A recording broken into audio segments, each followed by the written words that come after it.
cuarto. Ok.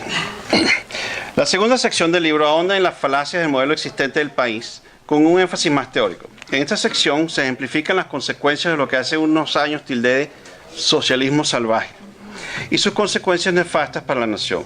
En esta segunda parte hay muchas reflexiones universales, no solamente para Venezuela y no solo referidas al socialismo. Quiero empezar a hablar de esta sección con un pasaje relacionado a dos conceptos intrínsecamente comprometidos con el ideal socialista: la igualdad y la libertad. En el ensayo titulado La igualdad, la libertad y la felicidad, escrito en mayo de 2015, hago consideraciones sobre las contradicciones inherentes en estos conceptos aplicados en la política. Quiero hacer lectura de dos partes de este ensayo. La primera la voy a hacer yo, para darle algo de contexto a la segunda. Ok, esto es parte del libro. El debate sobre justicia social tiene entre sus fundamentos la premisa de la igualdad absoluta del hombre con sus semejantes. Dicha premisa obliga moralmente a la empatía cuando existe desigualdad y busca remediar la condición y aliviar el sufrimiento de los más desafortunados. Un posible corolario de esta línea de pensamiento es que la sociedad justa es aquella en donde todos sus miembros son iguales y participan por igual, basado en el precepto marxista según el cual en la sociedad del Estado superior comunista, cada cual aporta según su capacidad, cada cual recibe según su necesidad. Esta es una igualdad en el resultado, no en el origen. Indudablemente el viejo dicho sobre el camino al infierno empedrado con buenas intenciones bien describe las consecuencias de la semilla intelectual de Carlos Marx.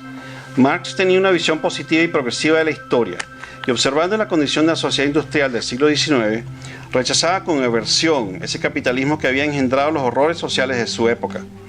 Interpretaba la historia como una continua lucha de clases por el control de los medios de producción que eventualmente conduciría a la revolución socialista, dirigida por el proletariado obrero, y que devendría en el comunismo, fase en la cual no existirían clases y la producción sería gobernada por una comunidad de individuos asociados libremente, todos en igualdad de condiciones y en donde cada cual, etcétera, etcétera, etcétera. Serían pasos naturales en la historia social, paso 1, paso 2, paso 3, hasta la utopía y su concepción del fin de la historia. Las sociedades que basaron el ideal utópico del marxismo fueron y son principalmente agrarias, monoproductoras y o preindustriales.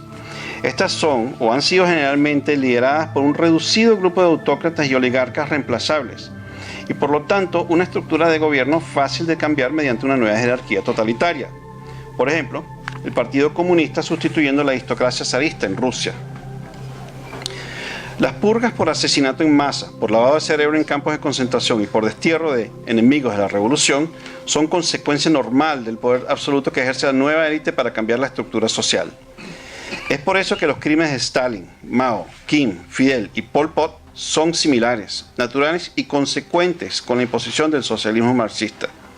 En contraste, aquellas sociedades capitalistas industriales que rechazaban Marx, y con razón por su alto grado de inequidad e injusticia social en su momento, se han autocorregido y perfeccionado en sus redes de bienestar social y representan ahora indiscutiblemente el mejor nivel mundial de calidad de vida bajo cualquier comparación y medida. Esa es parte de este.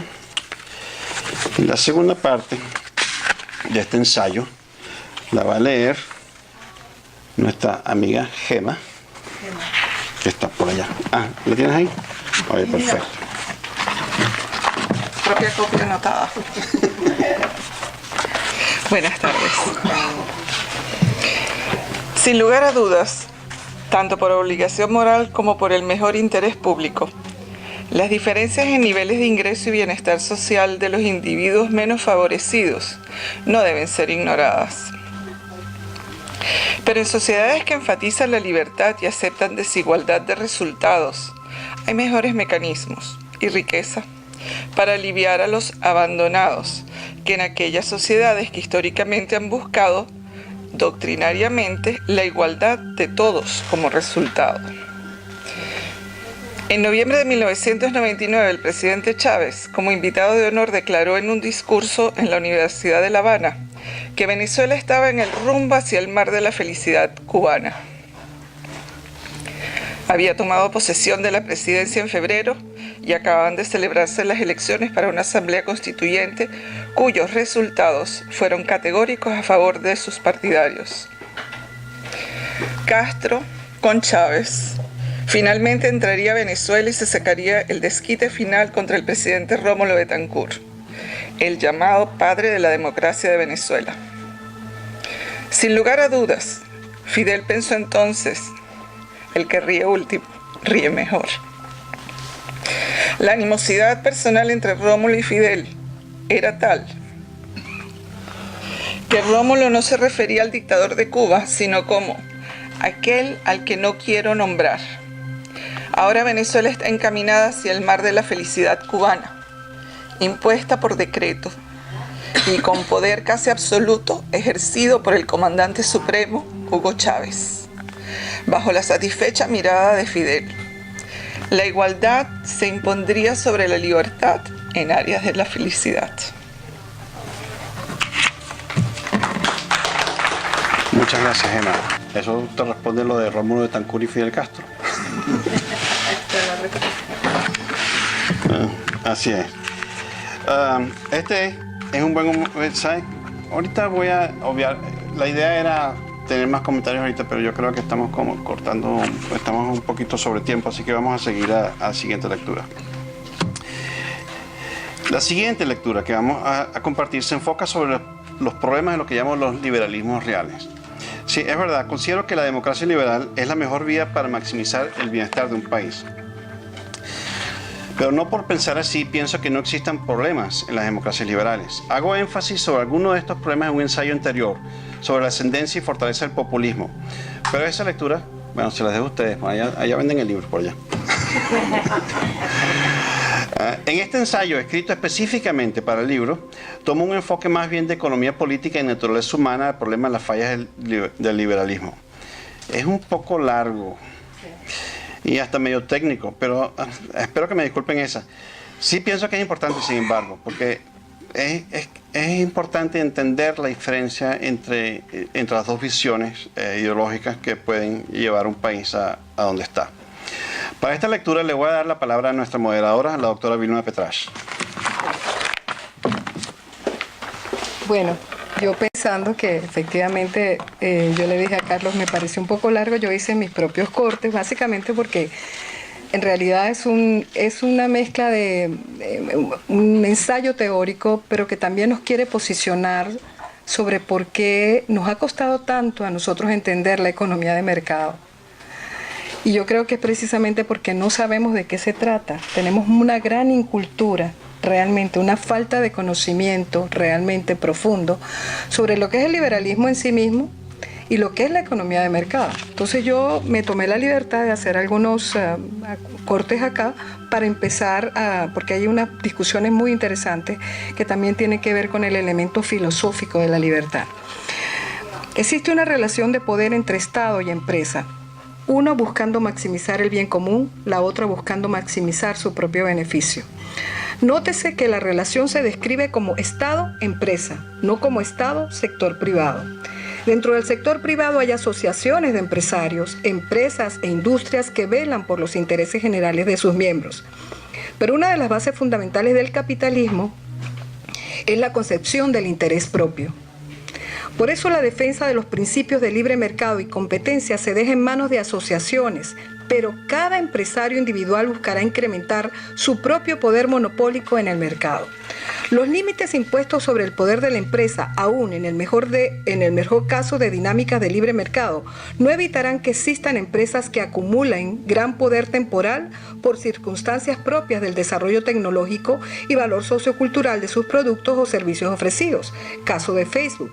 En el peor de los casos, y contraviniendo los principios del libre mercado, miembros del gobierno o el propio gobierno utilizarán el poder del Estado para favorecer una empresa en particular, imponiendo regulaciones o barreras, protecciones, incentivos o subsidios, favoreciendo la creación o mantenimiento de monopolios artificiales creados bajo su supervisión. Es aquí donde fallan muchos gobiernos liberales, al crear distorsiones mediante la mal concebida planificación.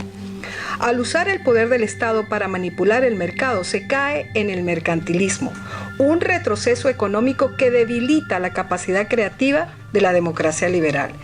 Es importante entender que a largo plazo hay grandes empresas y monopolios naturales, y otros que no lo son, que por procesos de destrucción creativa, Schumpeter, correcto, desaparecerán cuando un sustituto a sus bienes o servicios surge en el mercado. Un verdadero gobierno liberal regula los monopolios y permite la innovación.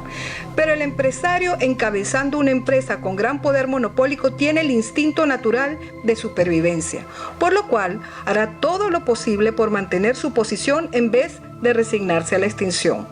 Por ejemplo, industrias petroleras harán todo lo que puedan para demorar el desarrollo de vehículos eléctricos, al igual que será lo natural que tengan posiciones en contra de automóviles con alta eficiencia de gasolina. Viene a colación la observación de Moisés Naín sobre el poder. Todos sabemos que un exceso de concentración de poder causa daños sociales. Los dictadores, los monopolios y las demás circunstancias en las que el poder se concentra son obviamente indeseables. Pero el otro extremo, las situaciones en las que el poder está demasiado fragmentado, también lo son. ¿Y qué sucede cuando el poder está completamente disperso, diseminado y descompuesto? Los filósofos ya conocen la respuesta: caos y anarquía. Naín sugiere implícitamente la existencia de un punto óptimo. De hecho, él tiene un gráfico sobre esto, que maximiza el bien común, estabilidad económica y social, viabilidad económica, eso es lo que es el bien común, ubicado en el punto medio entre los polos de tiranía, que es el poder del Estado hiperconcentrado, y a la anarquía, que es el poder del Estado hiperdifuso. Si entendemos la libertad como la condición que permite al ser humano maximizar su potencial como tal, se ve igualmente que ese punto medio entre tiranía y anarquía es el punto donde dicha condición existe en mayor grado para todos los miembros de la sociedad. Me voy a saltar un poquito para entonces recuperar algo que dice más adelante nuestro autor. Debido a que comúnmente la democracia se asocia con libertad y libre mercado, se presume que en un Estado con alto nivel de democracia el libre mercado impera. La realidad es otra. Muchas democracias viven pseudo-liberalismos, en donde se pregonan principios de libre mercado e iniciativa privada, pero la condición de Estado poderoso o débil distorsiona ese mercado. En un discurso ante la Asociación Venezolana de Ejecutivos, el analista Carlos Rangel, su padre, por eso estoy diciendo tu padre, dijo lo siguiente: el error radical del modelo que hemos venido usando en boca del país político suele significar, según ellos, que en Venezuela se ha ensayado la economía liberal y que es eso lo que ha fracasado y lo que hay que tirar a la basura. Según el país político de derecha e izquierda o de izquierda a izquierda, porque aquí nadie está dispuesto a no pretender ser izquierdista, aquí se ha ensayado y aquí ha fracasado la economía de mercado. La verdad es exactamente lo contrario. En Venezuela, ni en años recientes, ni en realidad nunca hemos tenido una economía libre. Ningún ciudadano, por productivo y meritorio que sea, está seguro en su posición, a menos de haber tenido buen cuidado de vincularse estrechamente al mundo de la política. Esa vinculación inevitable para no sufrir abusos de poder casi invariablemente sirve para perpetrarlos. Es pues falso de toda falsedad que haya fracasado en Venezuela la economía de mercado. No se ha de nunca ensayado. Esta situación se repite, cierro comillas, esta situación se repite en muchos otros países, dice ahora Carlos, el autor de del libro que estamos leyendo, en donde el Estado domina el mercado con gran poder, distorsionándolo en detrimento de los que describirían ahí como el bien común. En el polo opuesto, muchas economías del llamado mundo desarrollado no son inmunes a las distorsiones, pero ejemplifican el caso de estados débiles en donde pocas empresas, grupos o sectores económicos acaparan el poder de manera oligárquica, aumentando a niveles insostenibles la desigualdad de ingreso y las externalidades negativas. En estos casos, al igual que en sociedades más cercanas al polo de gran poder del Estado, los niveles de bienestar, que es calidad de vida, en descenso crean caldos de cultivo de movimientos extremistas amenazando las instituciones democráticas. Eso está pasando hoy acá en Estados Unidos, como ustedes saben. El verdadero liberalismo busca el equilibrio entre el gran poder del Estado sobre la sociedad y la economía, la tiranía socialista, y el gran poder de la empresa sobre la sociedad y la economía, la oligarquía mercantilista.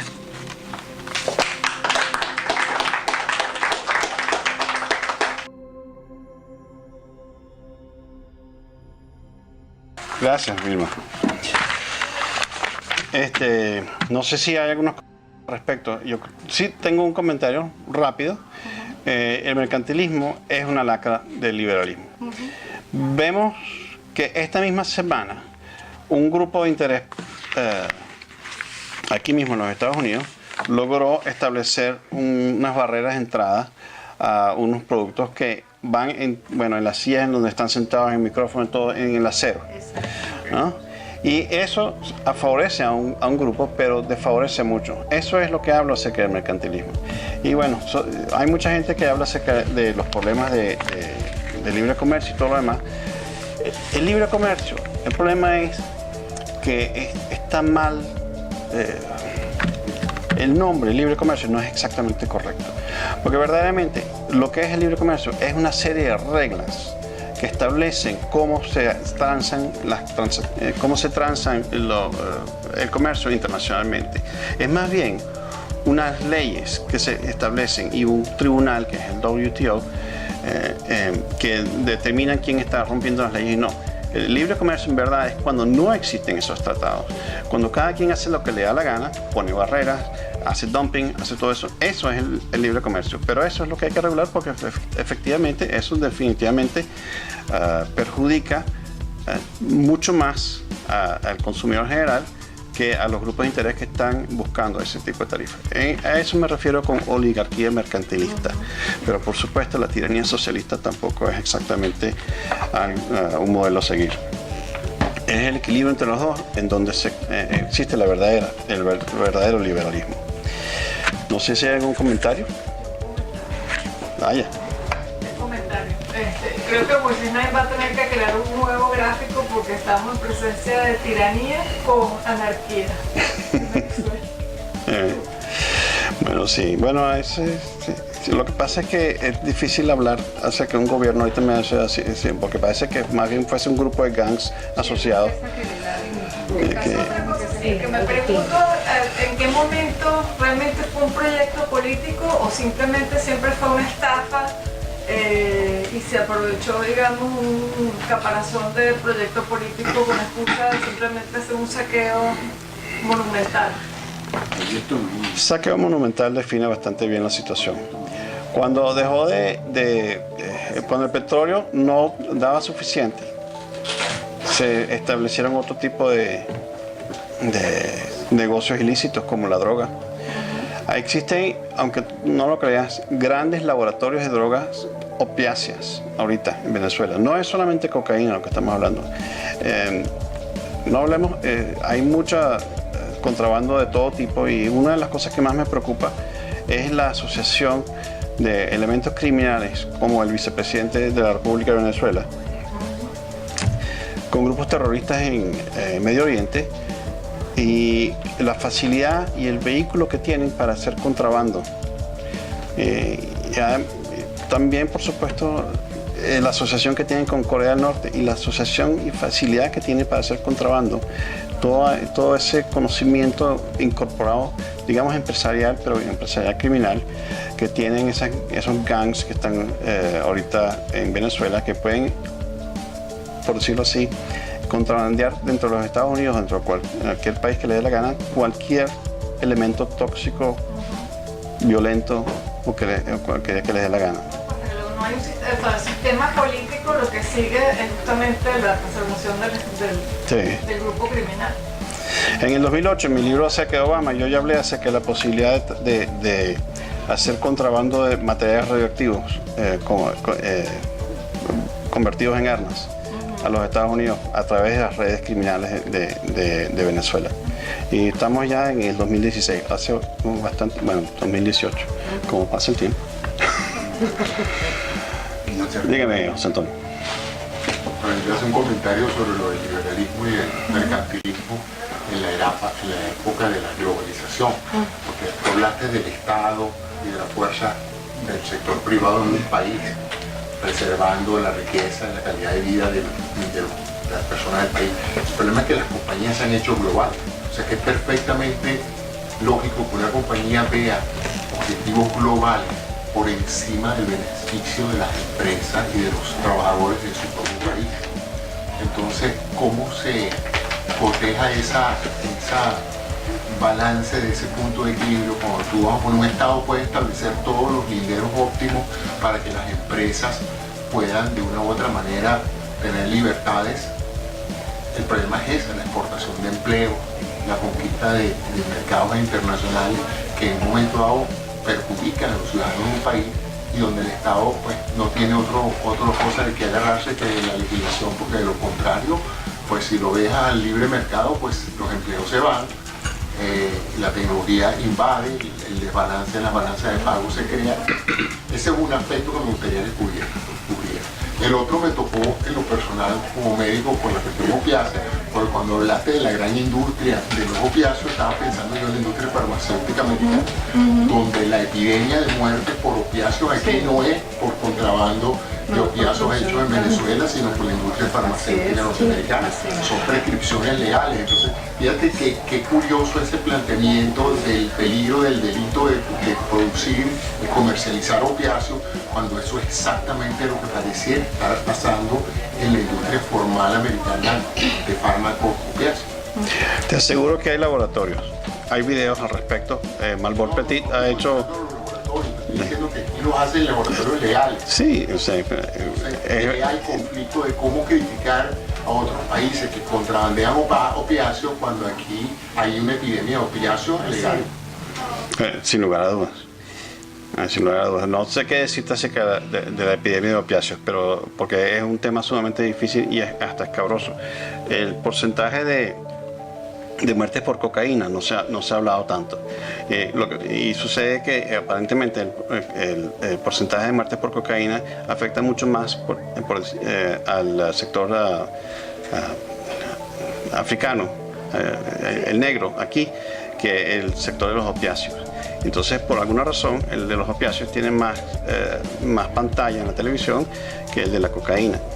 Y porcentualmente, aparentemente es más alto entre el sector negro la muerte por cocaína que por la muerte por opiáceos. Así que siempre hay un trasfondo interesante, pues el tipo de prioridades que se dan en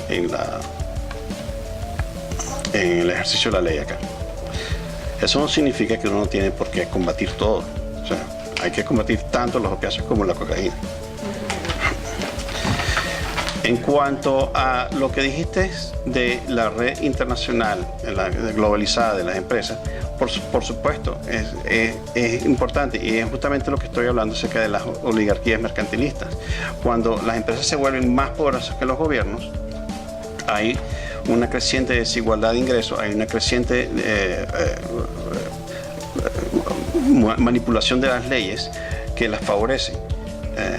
Es un problema que existe en el mundo globalizado, en el mundo capitalista, y no lo voy a negar, pero la solución, por supuesto, no es entonces la tiranía socialista. Hay que buscar un énfasis entre los dos polos que aumente la creatividad de cada individual, de cada mercado. No sé si eso de alguna manera. Pero Carlos, ¿tú no sientes, perdón, hay un elemento ético que se está involucrando en toda esta historia? Porque así como vemos el surgimiento de estados mafiosos en Venezuela, en Rusia, vemos entonces un gobierno plutocrático con características mercantilistas, de oligarquía mercantilista, como el caso de Estados Unidos, que le promete a los trabajadores que les va a devolver los empleos. O sea, estamos viendo una serie de elementos que preocupan, porque entonces lo que veíamos como canal posible a seguir, resulta que nos están proponiendo modelos alternativos, incluyendo el chino, por ejemplo, que nos los están proponiendo como alternativos, mientras que el capitalismo está en una crisis. Incluso la democracia liberal capitalista, la democracia capitalista está en crisis en este momento, porque sus poblaciones están sintiéndose desplazadas por lo que José Antonio mencionaba, que es el fenómeno de la globalización, y surgen estas propuestas populistas supuestamente para dar respuesta a esas necesidades sociales. El señor Trump, por ejemplo, justifica y legitima lo que está haciendo con el aluminio y con el acero bajo el argumento de que fue una promesa electoral y lo está haciendo para apoyar al Rust Belt, los estados que están siendo afectados. La elección de este martes. Entonces, Y al mismo tiempo nunca te dicen que también, y tú lo mencionas en tus ensayos, la robótica está desplazando un montón de gente y eso no se menciona. Se culpa a la globalización, se culpa al enemigo externo, sea globalización, los gobiernos, los inmigrantes, pero no dicen lo que está pasando con el cambio tecnológico que está desplazando mucha gente y que la obligación en todo caso de los gobiernos sería, junto con la empresa privada, se debería reentrenar a esas personas en el nuevo paradigma productivo. No sé, ¿qué opinas tú? Tiene un superávit comercial en el sector servicios. El sector servicios en los Estados Unidos, al igual que lo pasó en los comienzos del siglo XX, cuando las máquinas empezaron a sustituir hoy en día, por ejemplo, Internet, Amazon y todo esto ha mermado vamos a llamar el mercado pequeño, las industrias pequeñas que dependían de la venta de sus productos que iban a las personas. Eso se ha ido reduciendo de una manera alarmante. Otra de las cosas que estoy viendo es que en muchas industrias hay más automatización que antes. Por ejemplo, la industria del automóvil. Yo no sé si has visto los robots que ya construyen prácticamente el carro. Y entonces, eso es lo que... Ahora, y eso no es sorpresa. En una vieja película que se llama Minority Report, ahí tiene una fábrica de automóviles que no tiene una persona, sino el pobre Tom Cruise que entra dentro de una maleta y que lo están empujando por todos lados. No sé si se acuerdan de esa película. Los medios de comunicación, todo. La revolución tecnológica, por supuesto que está modificando la manera en que se trabaja. Pero fíjate que justamente en el libro hablo acerca del problema de la revolución industrial en el siglo XIX, que desplazó y transformó las economías y hubo un gran periodo de ajuste, con mucha pobreza, con mucha miseria. Lamentablemente, todo ese tipo de revoluciones tienen ese tipo de situación. Pero estamos hablando como que es un problema de desempleo, que las máquinas están sustituyendo a los hombres, que todo el mundo está en la calle pasando miseria. ¿No hay un problema de desempleo en los Estados Unidos? No, la verdad que no. El 4% de desempleo. Mayor desempleo, o sea, mayor empleo genera inflación y otra serie de cosas. Hay una mínima barrera que tú no quieres inclusive llegar a menos desempleo del que hay. Para tener una economía sana. Sí, no, la rotación natural. No es como que hay un problema de desempleo, hay zonas. No, lo que hay es... Me parece que hay que reentrenar, hay que canalizar la población hacia otras áreas económicas. Pero no es como que tenemos un problema de desempleo. No, pero disculpa, tienes ciudades como Detroit, que ya no está. Yo viví en una ciudad cerca de Chicago que se llama Gary, en Indiana, donde estaba la mayor parte de los trabajadores de la siderúrgica. Y que se ha transformado en un centro de salud para toda la región. Pero ahorita es un pueblo fantasma, no hay nadie. No, si tú lees las estadísticas de Gary, Indiana específicamente, vas a darte cuenta que el empleo de salud es mucho mayor, en el sector salud, es muchísimo mayor que el empleo que alguna vez tuvo en el sector industrial de metalmecánica. O sea, estas cifras que manejan a conveniencia los políticos, hay que verlas siempre con un poquito de cuidado, porque dicen lo que les conviene. Y bueno, a fin de cuentas, por eso es que son políticos. Bueno, yo creo que vamos a saltar a la siguiente sección, porque si no se nos va a hacer aquí de noche, a pesar de que ya pasaron, que estamos en Daylight Saving Time.